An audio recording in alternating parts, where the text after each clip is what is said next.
Armand Quadrini up to the podium. Armand is working on our building condition survey. He is the lead architect. He's worked on a number of projects with our school district for a number of years with KSQ Design. And late spring, when the board wanted to move forward with proceeding with the building condition survey a little sooner than the state mandate, we did an RFP. We interviewed various architects, and we brought Armand back to the family, back to the table here. We're very grateful. Thank you. So we will turn it over to Armand to talk a little bit. I know we have talked a lot about building condition survey and the capital project and all of those things. He's going to walk us through what a building condition survey is. His team has been in a number of the schools. They're going to be wrapping that up over the next 4 to 6 weeks. And then talk about what do you do with a building condition survey. You build a 5-year plan and lead to a capital project, and we'll talk about potential timing and some opportunities we may have to consider that down the road. We appreciate this opportunity to address the school board and the community, primarily for a process-oriented presentation that talks about the purpose and need for the 5-year capital plan, how initiatives are underscored and make their way up for potential inclusion into a capital project, the best time for a referendum, and then also we did an example pre-bond schedule, and again, very preliminary, but to talk about the steps in the process that would be required to move forward. So the 5-year capital plan is required by every single school district in New York State. They roughly run on a 5-year schedule, and the idea is to collect data and project out for 5 years the needs of the school district.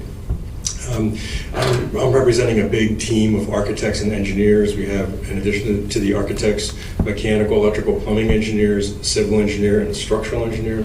We climb through the schools from the roofs to the basements, windows, roofs, mechanical, ventilation, the condition of the finishes, furniture, everything in the school sort of comprises the building conditions survey. And then that's information that in a systemic format we report to the state education department. A living document, this just means that it's a document that you don't put on the shelf and forget about. We're updating it every year, every school year. We work directly with Anthony Merlini as projects are picked off. We update cost, schedule, and so on. So this is really the roadmap for investment or reinvestment in your schools. We have facilities impact on the delivery of education programs, so we also look at the configuration of the schools and how they're supporting education programs and needs in the buildings. At the end, we prioritize those needs. So the list of potential items and costs will exceed typically what a school district is able to invest, but we make sure that investments can happen incrementally over time, and then you have a coherent piece at the end of the day. So need is really created in 3 different categories. Aging infrastructure is far and away the biggest driver of projects and costs for public schools. So again, what I talked about in terms of code issues, ADA, Americans with Disability Access, all the engineering infrastructure and so on, super important. Changing enrollment can cause a need to put additions on schools, and then evolving education program needs. So when I think about when I went to school a super long time ago, there were no computers in the classrooms, and that's sort of a really severe example, but how we integrate technology and how technology evolves over time is another driver of need. We invite everybody that's part of our Hendrick-Hudson community to be part of the process in terms of data collection for the 5-year capital plan. We will have a series of meetings like the one we're having tonight with the Board of Education. We meet on a regular basis with school district administration. I'll talk in a minute about a walk that I do with each school's principal through their school. We meet with staff, teachers. We try to also talk to parents and then students along the way. One of the hallmarks of our process is for me to walk the school with the school's principal. We've completed 4 of the 5 schools. This is really the opportunity for the principal to share with us how the building is performing in terms of supporting the education program. So you might hear anything from Our art studio is small, and we're having trouble supporting the program. We're having trouble with how we get our band and orchestra to fit on the stage. And that sort of on-the-ground information really helps us, or arms us rather, to offer design solutions to move forward. Student social and emotional needs have emerged. They've always been part of the program and the need, but they've really emerged as a discussion point these last 10 years, and we're cognizant of that as well. So, school districts have a number of methods to fund projects, and we've outlined 5 of those buckets, we referred to them this evening, on the sort of the upper right annual capital budget. So school districts will put aside money towards a capital fund, and then that's voted on to allow for the dollars to be invested in specific projects. Those are typically small to medium-sized projects.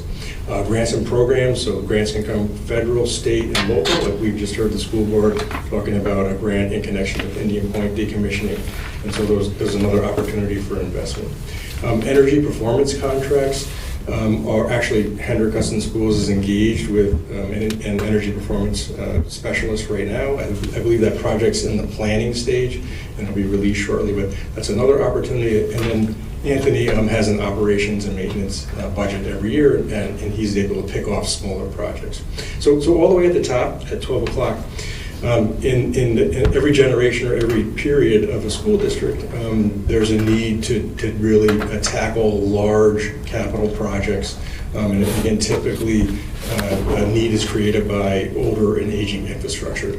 So the bond is a community referendum that invites the community to vote up or down, yes or no, about reinvestment in the schools. It may or may not affect taxes, and that's super important, and one of the lenses that we'll use to think about reinvestment in our schools. So we've studied a lot of the bonds that we've worked on over the last 10 years, and what we've learned is that items that are really critical to the mission of the school district are the projects that tend to bubble up and make it into the bond. And you'll see when we're at the end of this process that we'll identify many more needs than we can afford to reinvest in. But items having to do with safety and security, we tackled a lot of those in the 2018 bond, I'm proud to say. Infrastructure, I talked about, how students learn, and then community facilities. So the recent synthetic turf field was a really great reinvestment that we did here at HUD. So we find, and again, this is anecdotal, but I think it's very prevalent in the public school community. School districts tend to find the most successful bond passage in May and November of the calendar year. So November, I don't mean next month, I mean, as an example, 13 months from now in November of 23. November is a time that we've had 3 months to get back to school from the summer. We would typically build consensus in the spring and then work really hard on the details over the summer, and then come back and have the campaign in the fall. November is off cycle with your budget vote. The other philosophy is to have your community vote up or down everything on the same day. Come in May and vote on the annual budget and the bond on the same day, and that's also and there's no one size fits all. We have to decide together what's best for the Hendrick Hudson schools. So those are our prepared remarks in terms of process.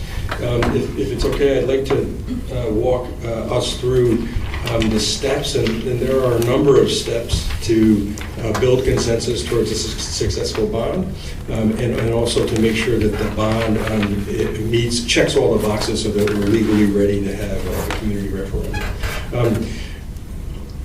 Visioning sessions with Hendrick Hudson School leadership. So that's something that we'd like to work with the district administration to plan for in November.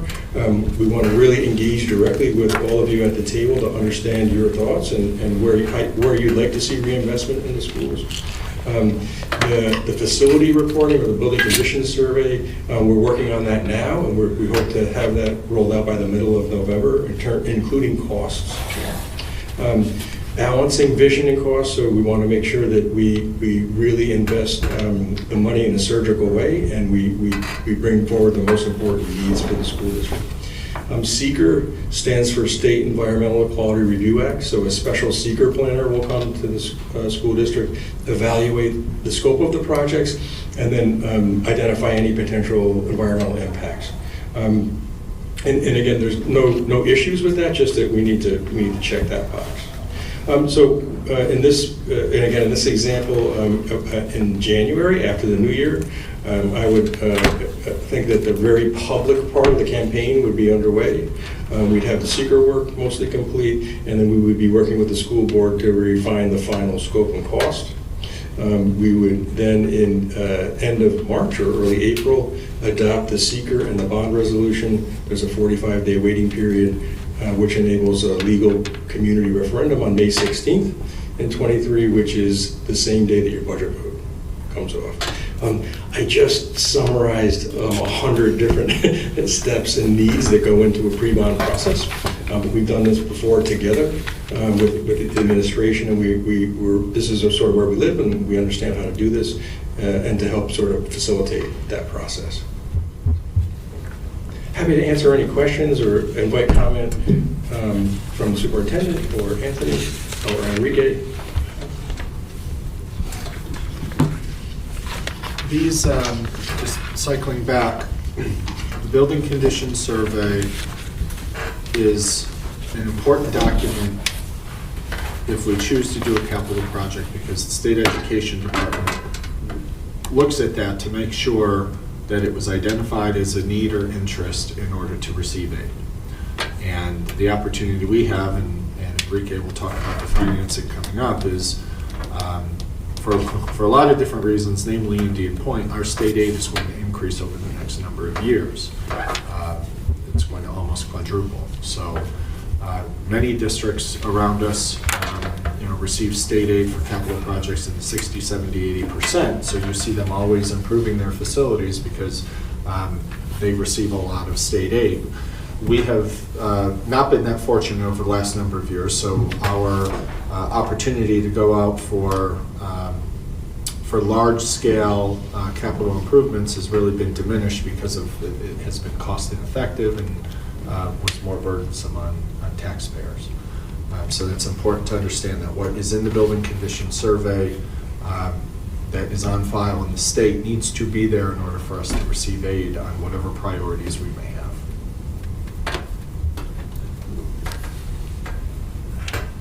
I have a question. I have a few, but I'm going to start with one because based on you're talking to the staff and you're talking to the principals, has it been considered? Has our strategic plan been considered in this? Oh, no. I know it's separate, yeah. But if you're talking about educational needs and things like that, and that's being discussed, shouldn't that be part of this if we're planning long-term? That would happen after the building condition survey is complete, and if we want to consider a capital project. Because remember, the building condition survey is just, here's the status of your schools. If we choose to do something about it, yes, we're going to need a lot of stakeholder input to connect what needs to be done and what we would like to be done with existing, teams, committees, one of them the strategic plan, to say, okay, what do we believe or what do we want to recommend? So we're not there yet, and we're even 2 steps ahead. We would need to determine if we even want to do a capital project after we hear about the finances and after we receive the building condition survey. Those groups of stakeholders would be part of it, but we're talking, maybe January? I just want to also mention that when I spoke to the superintendent earlier in the week, he said, when are you ready to meet with me and my cabinet? I said, well, let me finish all the data collection with the stakeholders in the schools, and I can report that up. And I think that's when that convergence, Joe's going to start to guide us. That's put a big preference or an emphasis on this, and maybe that's something that we'll talk about another time. That sort of stuff will definitely happen. I'm just not there yet. Yep. So I think this is wonderful. Thank you so much. I think you did a really great job explaining the process, and I'm excited to see how the survey comes out. Is this one of those situations where if the board and the district decide to go through with the capital project, that the the state doesn't really tell you how much funding you get towards it. How does that work from a financial perspective? Because I know that a lot of the things we do, we're kind of like lingering in time, waiting to find out what the state funding will be. Yeah, there are two pieces. One, there's the state approval, which Armand has, can be very laborious. So we're waiting, we do an architectural schematic design, send it to the state to say, will you approve it? They look at the architectural design, they look at the building condition survey, they said, yes, we'll approve it. Then it depends on what our aid ratio is at that time and the aid ratio when we borrow. And I know Enrique will get into that part. Okay. Thank you. I have one more question. Yep. And I think it's an easy one. Who, you say grants and programs, who writes those grants and programs for us? Like who writes for grants? Who puts in for grants for the Hendrick Hudson School District? Is that district office? Is there groups? Do we have people on our committee? I'm sorry, that's really a catch-all that I put in Okay. the document, and it could be anything from the American Recovery Act that all our school districts received, during COVID, to the grant that you're talking about earlier, or it could be grant writing. Some districts have access to grant writers and that sort of thing. But it was just a demonstration of how projects are funded. That's a great explanation. I was just wondering if we had anyone that we use internally for that. Not what Armand's talking about. Okay. Armand's talking about grants, hundreds of thousands or millions to repair, fix lighting, sidewalks, like a grant. Our energy performance contract is part grant funded from New York State, so those are big ticket capital expenses. But do we have anyone in-house that writes small Yeah. grants? Yeah, we work with our principals and administrative team with Entergy, with I think Pepsi, with many different groups. But Armand's talking about big, Yeah, I get what you're not talking not about. that kind of grant writing, more of federal and state money, like the New York State Dorm Authority, the Recovery Act, all of those. I just had a quick question. When we did the last capital project, we were able to pay a little bit to get a more expedited approval. Does this fall under that also? We could, we'll have to cross that bridge when we get there, the third-party review. We would have to cross that bridge when we get there if we choose to go forward. That would be an expense that would come out of the project. Thank you for calling it third party, because it's really not expedited. Yeah. So the state has a less now, but a couple state employees that review plans. School districts, and this goes back to why we're doing our BCS now. We have to have a 5-year plan. What the state had said is, okay, every 5 years, 700 plus school districts do your plan. So the state was getting plans for capital projects basically within 12 months of each other. The state couldn't keep up. And so a community would vote for a bond and say, we're going to do all these great things, and we didn't get approval for 8, 10, 12 months later, right? And so anxiety happened, we want things done yesterday. The state education department said, okay, school districts can pay for a third-party review, which basically is like a BCS. The state will approve architectural firms to stamp approval on plans on behalf of the state. That's proven not to, a little quicker, but not really quicker. But we would have to cross that bridge when we get there to see if it's worth the investment. Okay. Okay, so our next update on this will be sometime in November. Armand will come back with final DCS and set of recommendations, and he mentioned earlier, and I want to give caution to everyone, it will be a very big number.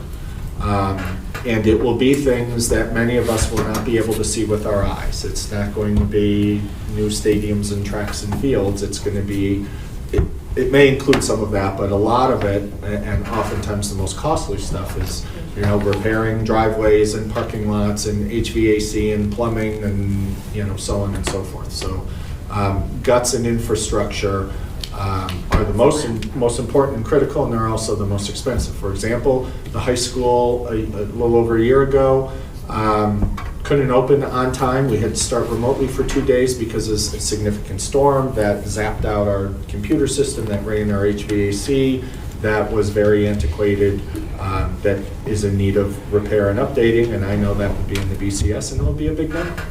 And so a large component of this, if we decide to move forward, is going to be a lot of time and commitment educating our community on what's on the VCS, why it's mission critical, and why we need that support. Are we allowed to point, oh, sorry, go ahead, Corey. If I remember during the last report, every line item was rated based on criticality, right? So that we could prioritize exactly what had to be done versus what we wanted to be done, right? Versus what would be nice to have. Yes. I just would mention that part of our job is to make sure that stakeholders that we meet with understand that just because we're writing something down doesn't mean they're going to get it. That we're really clear about the process of bringing data to the school board, that the school board is the final decision maker, that there is a prioritization process, but it's all part of data collection. So we just I wanted to be certain that you knew that we're not in the business of suggesting, we're listening and we're making sure that expectations are in check with the process. Are we allowed to share things we would like them to include, or is it supposed to be hands-off and it's only based on what you see? Like, how do you know what the community cares about? But that's the law. That's not the community, That's just the administration. that's the administration. Well, that's oftentimes the conflict, maybe that's not a great word, between Armand's job based on the state requirements and what we would all like to see. And that gap between what must happen or what can be funded versus what we would like to see would need to be negotiated amongst us to determine, could we petition the state to see if these things could be included in the BCS and would rise, to a certain level where the state would say, okay, we'll fund it or we'll reimburse you. For example, track fields. For a long time in New York State, artificial turf was not reimbursable. It took a lot of boards advocating for it to be reimbursable because they were able to prove it was safer over time, it was cheaper over time, got more playability over time. Sure. But that would be a conversation at the end of the BCS to say, what do we think is missing? And maybe Armand and his team go out and, scope it out again, or, it might be a set of conversations in the community, say, well, what's your wish list? But we may have to pay 100% rather than only pay 60%. So we can, the opportunity to add from their original finding without knowing anything about who we are is available. That's really my question. Yep. Because there may be a big need for some, or an interest in something that they have no idea that we care about to make an improvement for music, Yep. right? Or something along Well, those lines. I think it's also very possible that the parents who are there all the time, who talk to their kids, will notice things that maybe you don't, or that the Yeah. principal Yeah. doesn't, right? So to get more input from community members who are in that building every day, and those facilities Yeah. every day, might be helpful in finding, what did we potentially miss? Or it just validates the fact that you found everything that you intended to find, and, you did a great job. Yeah, our last BCS, I think, came in around a little over $50 million. And we were floored, because oh my God, there's $50 million of things we have to do. Well, some of them we really should. Most of them, probably delay, or as Armand said, some of his buckets pay out of a different bucket, not a capital project. At that time, in 2016, when our building condition survey was done, we were still around 9 or 10% state aid. And so the board at that time had a really tough conversation of how much do we want the project to be, what should be in it, and what do we believe we could get support for. And what do we think our state aid is going to be now? 30 to 40. 30 to 40? And is that going to be continual sliding scale? So do we get the report and do the 30 to 40 now? Or is that the goal, 30 to 40, or do we think we're going to exceed that? Let me explain how it works. They go back 3 years. So this is going to happen within 2 years, because the first year that the first Indian Point reactor closed, that's coming next year. So supposedly, next year, we're going to start getting higher state aid. Then the following year, the second closed, and that's when the big gap happened. So, and then it stops there. It stops there because, let's say, for the sake of it, that we get into a pilot agreement with Holtec at $4 million. So since then, I went from 24 to 4. I lost 20 million. that's what the state will look at it, and they will lose the 20 million going forward.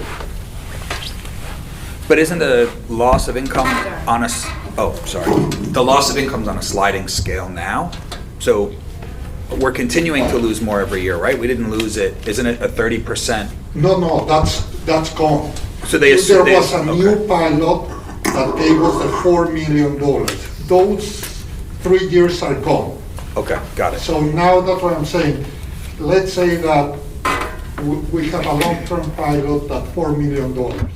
So now they can see 24, 4, there's a $20 million gap, therefore your assessed values went down X%, that's how much increase in state aid. That's why it takes 3 years for them to see the movement in assessed value and in revenues for them to say, okay, now this is your state aid going forward. Because if it were year by year, just imagine Yeah.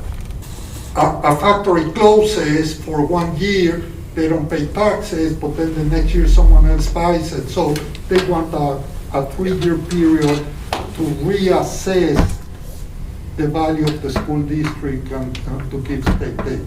So we spoke with people at the state aid, and they told us that based on everything we told them, the $20 million difference, they believe that it's going to be 40%. That's huge. That's a big. That's huge. So that 50 million bucks is a lot less. No. I'll explain that Yeah, in my that's next. presentation. Got it.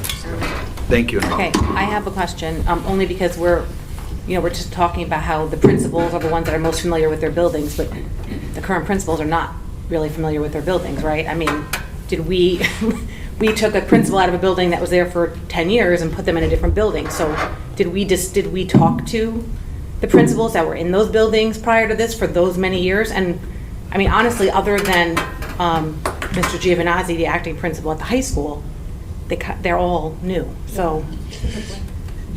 Because we've been the district's architect for a long time, we've worked with all the principals in their previous schools, and we're getting to know them in their new schools. Anthony has his, really specific list of items that, a lot of them are education related. And so we use that as a sounding board. So I feel like we've covered all the bases. Also, just as an example, right, at BV, we're hoping to get out to bid on the cafetorium renovation project. So we've been working in that school for a long time. We met with both the previous principal and then with Donna, we met with Claire. Like, we really, I think we have a good handle on the schools, and also we have a lot of clients that subscribe to the Princeton plan, and so we're going to be sharing with you some specific criteria for the elementary schools that are derived from your change to the Princeton plan. So I think really good question, and I'll be mindful about it, but I think there's a continuity to the listening and to the process. And also the middle school, right? Because we have a new principal there as well, who's not familiar, and it's a very big building. And I know obviously Anthony is very familiar with it, but, I spent a good part of the morning with Lauren Scollins last week, and she's great. I mean, we had a great, we met in her office, and we physically walked the whole school. And again, in my previous partnership, we designed the addition on the Blue Mountain Middle School. So we've been working in a lot of your schools for over 20 years, and so I'm proud to bring that institutional memory to ask questions about it. So the middle school field's going to be on the list? Yes, sir. That was on Anthony's list. Just saying. Careful. The geese like artificial turf, They don't. right? They no, don't. they don't. Yeah, Yeah. you usually don't hear about that problem on the. Awesome. Although my dog will be sad, it has nothing to change. Thank you so much. Thank you. Thank you. Thank you.